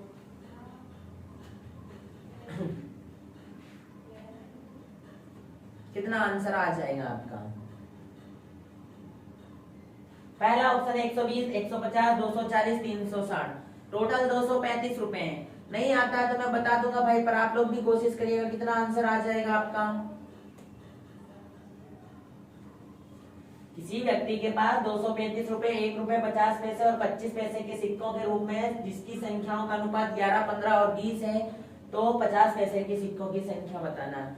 बेटा रूपाली आपका 360 आ रहा है, ठीक है, हो सकता है ऑप्शन में है बिल्कुल। डीके डार्क 99 डी ऑप्शन बता रहे हो आप भी 300, ठीक है बेटा देखते हैं। और बताओ भाई लोगों, देखते हैं भाई क्या लिखा हुआ है यहाँ पे, कितने रुपए है टोटल। तो टोटल है आपके पास कितने, 235 रुपए। कितने कितने के हैं, 1 रुपए के हैं। उसके बाद में आपके पास अनुपात में 50 पैसे के हैं। उसके बाद में आपके पास 25 पैसे के। अनुपात कितना कितना है, 11, 15 और 11 एकम 11, तो ये 11 रुपए हो गए। अनुपात लगा दिया मैंने। 50, 15 पना 75, ये 750 हो गए। 20 पंजे 25 दूनी 50, यानी ये कितना हो गया, ये 500।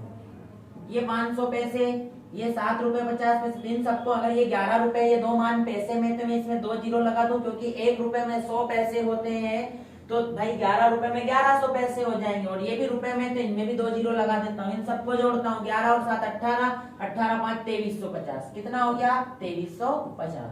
किसका पूछा है? 50 पैसे। 50 पैसों का अनुपात कितना है? 15। तो ये एक बार में कट गया इतना, 10 बार में कटा। 2350 से 2350 एक बार में कटा, 1 जीरो साथ में। 15 का गुणा 10 में किया, कितना आ गया? 150 आ गया। कितना आ गया? 150। तो जिसका भी 150 आंसर था वो बिल्कुल करेक्ट आंसर था।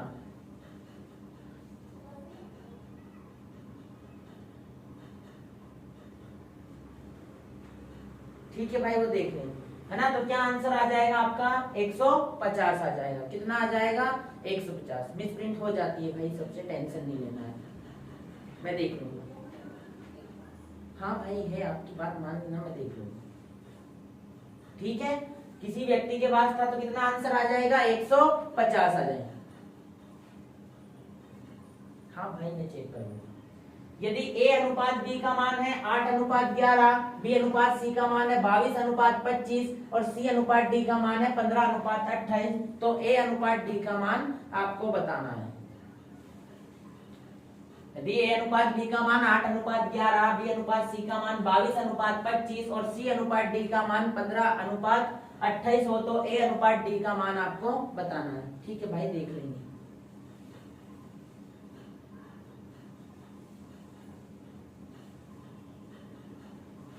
A अनुपात B का मान 8 अनुपात 11, B अनुपात C का मान 22 अनुपात 25 तथा C अनुपात D का मान 15 अनुपात 28 हो, तो A अनुपात D का मान बताना है आपको। क्या बताना है? A अनुपात D का मान। पहला ऑप्शन है आपके पास 11 अनुपात 33, दूसरा ऑप्शन है आपके पास 35 अनुपात 12, तीसरा है 12 अनुपात 35 और चौथा है 15 अनुपात 36। बताइएगा इसका आंसर क्या हो जाएगा आपका? A अनुपात B अनुपात 8 अनुपात 11, B अनुपात C 22 अनुपात 25 तथा C अनुपात D 15 अनुपात 28 हो, तो A अनुपात D का मान क्या हो जाएगा? तो बताइएगा भाई क्या आंसर हो जाएगा उसका? A अभी ऑप्शन हो जाएगा भाई, यही होगा ना, और क्या होगा?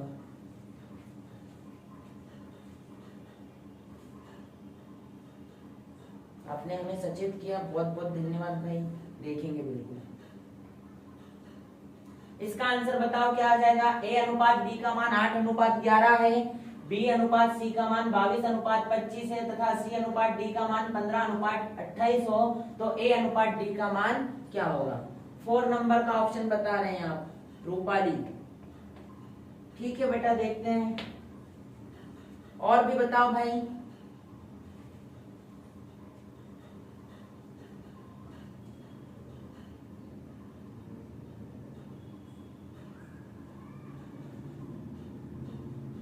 भाई लास्ट में देख लूंगा, मैं क्लास इधर चल रही है।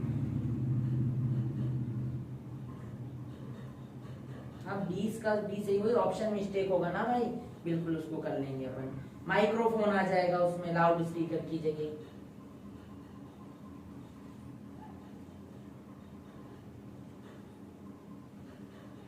देखते हैं, कुछ नहीं करना है, आपसे क्या पूछा है? A अनुपात D पूछा है, तो आप इसको ऐसे जमा सकते हो, A बटे B इंटू बी बटे सी इंटू सी बटे डी। ठीक है, तो देखो मैं जमाता हूँ। ए अनुपात बी का मान कितना है? 8 बटे 11 इंटू बी अनुपात सी का मान कितना है? 22 बटे 25 इंटू सी अनुपात डी का मान है 15 अनुपात 28। तो अनुपात को बटे में लिख सकता हूँ, मैं लिख सकता हूँ कि नहीं लिख सकता हूँ? तो 11 एकम 11, 11 दूनी 22। ठीक है, 2 से काटता हूँ, 2 एकम 2, 2 एकम 2, 2 चुकू 8, पचम 25, 5 तिया 15।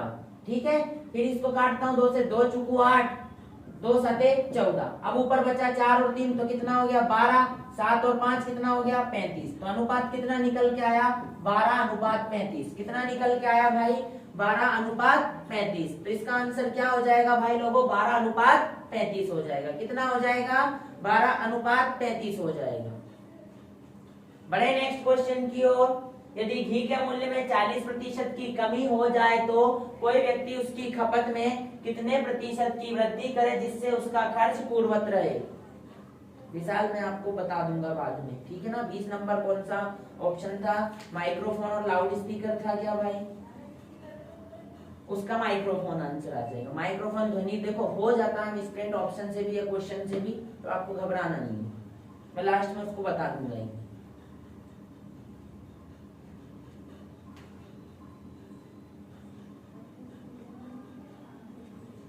घी के मूल्य में 40% की कमी हो रही है। देखो आज घी का मूल्य 100 है, इसमें 40 की कमी हो जाती है तो ये 60 का हो जाता है। अंतर कितने का आता है, 40 का, सिर्फ आपको ये बता। तो 100 का मान नया वाला कितना 60, ये 40, ये x। 1 0 से 1 0, 2 दूनी 4, 2 दिया 6, 100 का गुणा 2 में किया तो 200 हो गया। 200 में 3 से भाग लगाएंगे तो आपका आंसर आ जाएगा कितना भाई, 66 सही 2/3%। कितना आ जाएगा, 66 सही, ठीक है।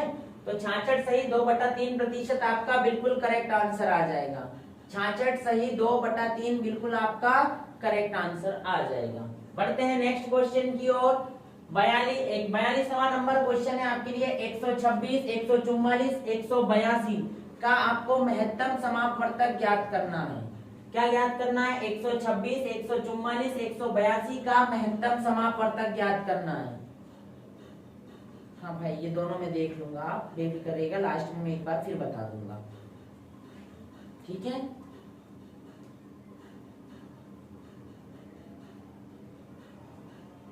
क्वेश्चन मिसप्रिंट हो जाता है ना, लोड नहीं लेना है। 126, 144, 182 का आपको महत्तम समापवर्तक ज्ञात करना है। क्या ज्ञात करना है, 126, 144 और 182 का महत्तम समापवर्तक आपको ज्ञात करना है। तो इसका क्या निकालेंगे अपन, एलसीएम निकालेंगे। कैसे, 126 का 126 का एलसीएम 2 से निकालता हूँ, 2 × 12, 2 × 6, 3 से दिया 3 दूनी 6, 3 एकम 3, फिर 3 से दिया 3 7 21, फिर 7 से दिया 7 एकम 7, फिर मेरे को 144 का निकालना है 144 का। 2 से दिया 2 7 14, 2 दूनी 4, फिर 2 से दिया 2 3 6, 2 6 12, फिर 2 से दिया 3 से दिया 3 एकम 3, 3 दूनी 6, फिर 3 से दिया 3 चुकू 12, फिर 2 से दिया 2 दूनी 4, फिर 2 से दिया 2 एकम 2, फिर बचा है मेरे पास 182। तो 182 का देता हूँ, 2 से 2 इनाम 18, 2 एकम 2, फिर काई से दे सकता हूँ मैं भाई, 3 से दे सकता हूँ, 3 दूनी 6, 2 बच गया 3 7 21, फिर 3 से देता हूँ 3 9 27, फिर 3 से 3 बार, फिर 3 से 1 बार। तो अब भाई देखो ये 7 का कोई रोल पार्ट नहीं है, मुझे एक 2 चाहिए, एक 3 चाहिए और एक और 3। तो इसमें 1 है, इसमें 3 है, 3 है, इसमें एक 2 है, एक 3 है, एक 3 है। तो ये कितना हो जाएगा, 3 × 3 × 2, तो 3 दूनी 3 3 9, 9 दूनी कितना हो जाएगा भाई 18।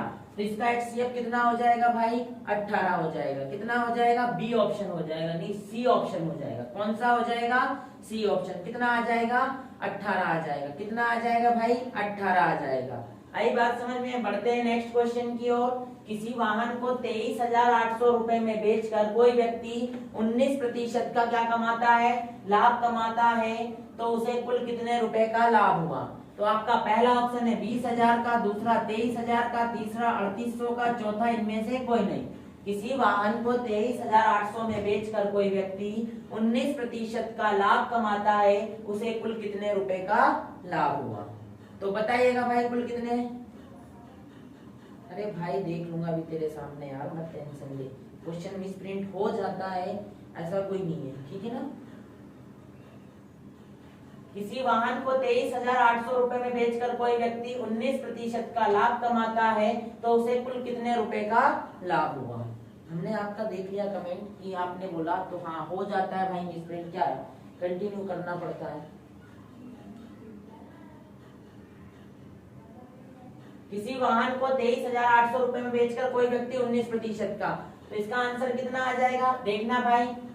बेचना मतलब नीचे आता है, 19% का लाभ मतलब 119, कितने में 23,800 रुपए में, ठीक है। तो 100 का मान निकालते हैं अपन, यानी क्रय मूल्य निकालते हैं, उसको घटा देंगे विक्रय मूल्य से, तो आपका लाभ निकल जाएगा। तो देखते हैं भाई 119 एकम 119, 119 दूनी 238, 20 का गुणा 100 में किया, कितना आ गया 20,000 आ गया। 23,800 में से 20,000 गया तो कितना बच गया 3800। कैसे? 23,800 माइनस 20,000 तो कितना बढ़ जाएगा? 3800 रुपए। तो उसको कितने रुपए का लाभ हो जाएगा? 3800 रुपए का लाभ हो जाएगा। कितने का हो जाएगा? 3800 रुपए का लाभ हो जाएगा। बढ़ते हैं नेक्स्ट क्वेश्चन की ओर। ए किसी काम को 25 दिनों में, बी उसे 30 दिनों में अलग अलग कर सकता है। मतलब ए है वो कोई काम कितने दिनों में करता है? 25 दिनों में। बी उसे 30 दिनों में अलग अलग कर सकता है। तो 10 दिनों तक काम करने के बाद ए काम करना छोड़ देता है। शेष काम बी कितने दिनों में पूरा करेगा? शेष काम बी कितने दिनों में पूरा करेगा? ए किसी काम को 25 दिनों में, बी उसे 30 दिनों में अलग अलग कर सकता है। 10 दिनों तक काम करने के बाद ए काम करना छोड़ देता है। शेष काम को बी कितने दिनों में करेगा? शेष काम को बी कितने दिनों में करेगा, ये आपको बताना था। तो देखते हैं भाई कि ए कितने दिन में कर रहा है। यही बता देता हूँ। ए कर रहा है कितने दिन में? 25 में। और बी कितने में कर रहा है? 30 दिन में। एलसीएम लिया, कितना आ गया भाई? 150। 25 छक्का 150 होता है। 150 3 चुक 3 पंजे 15। ठीक है भाई। अब बोल रहा है कि 10 दिनों तक ए काम करने के बाद ए काम करना। तो ए की कार्य क्षमता कितनी है? 6 है। टोटल का कितना है अपने पास? एलसीएम 150। 6 इंटू 10 तो 60 काम किसने कर लिया भाई? ए ने कर लिया। तो 150 में से 60 माइनस कर दो, कितना बच गया? 90 बच गया। 90 काम को कौन करेगा? बी करेगा। तो 90 में 5 से भाग लगा दो। 5 एकम 5, 5 अट्ठे 40। तो कितना आंसर आ जाएगा भाई? 18 आंसर आ जाएगा। कितना आ जाएगा? 18 आंसर आ जाएगा। कितना आ जाएगा भाई आंसर? 18 आ जाएगा।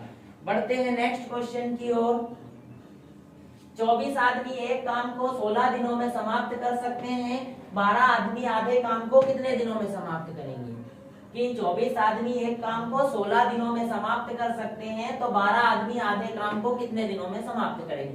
तो देखो भाई ये प्लस बनता है 24 आदमी, तो 24 आदमी 16 दिन तक काम करते हैं, एक काम कर लेते हैं। तो बताइए 12 आदमी आधे काम को, 12 आदमी आधे काम को मतलब 1/2 काम। तो ये 2 कहाँ चला गया? ऊपर चला गया। कितने दिन में करेंगे?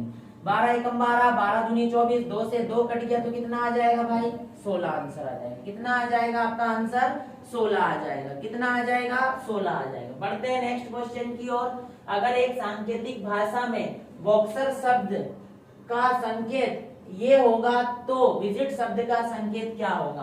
तो आपको विजिट का बताना है। तो ये रीजनिंग का है कि देखो बॉक्सर को उसने क्या लिखा है? BOXER। ठीक है। तो इसको उसने लिखा है AQWGO। अपन से पूछा किसका है? विजिट का पूछा है। किसका पूछा है? विजिट का। VISIT।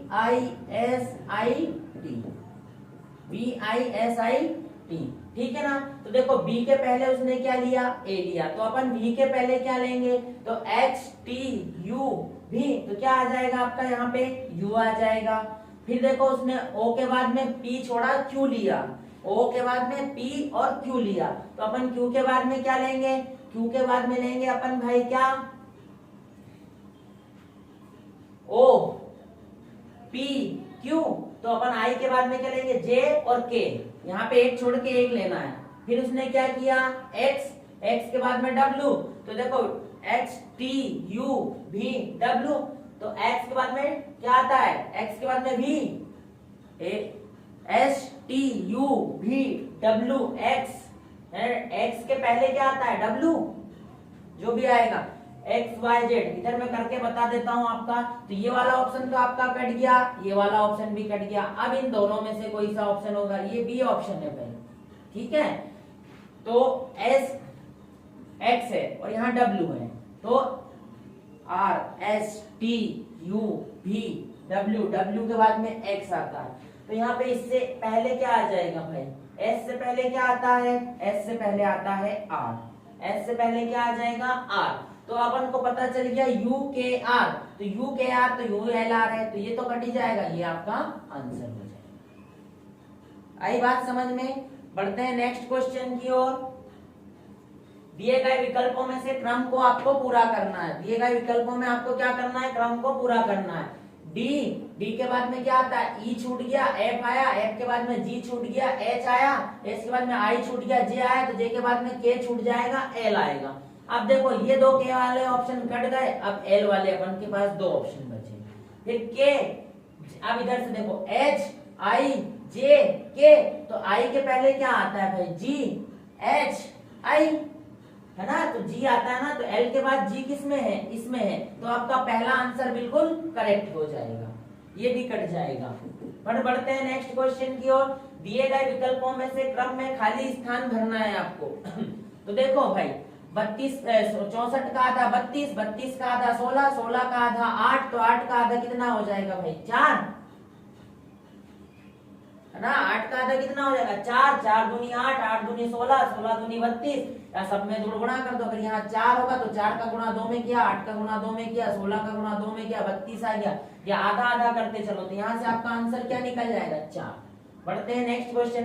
यदि प्ले को आपको क्या लिख रहा है, प्ले को आप 31 दिन, तो देखो ये लिखा मैंने PALE, इसको उसने क्या लिखा है 21 34, यानी 2 1 3 4, ठीक है। उसके बाद में है आपका क्या अर्थ, तो उसने EARTH, इसको क्या लिखा 41 590। पूछा किसका है, इसका पूछा, तो ये लिखा मैंने PEARL,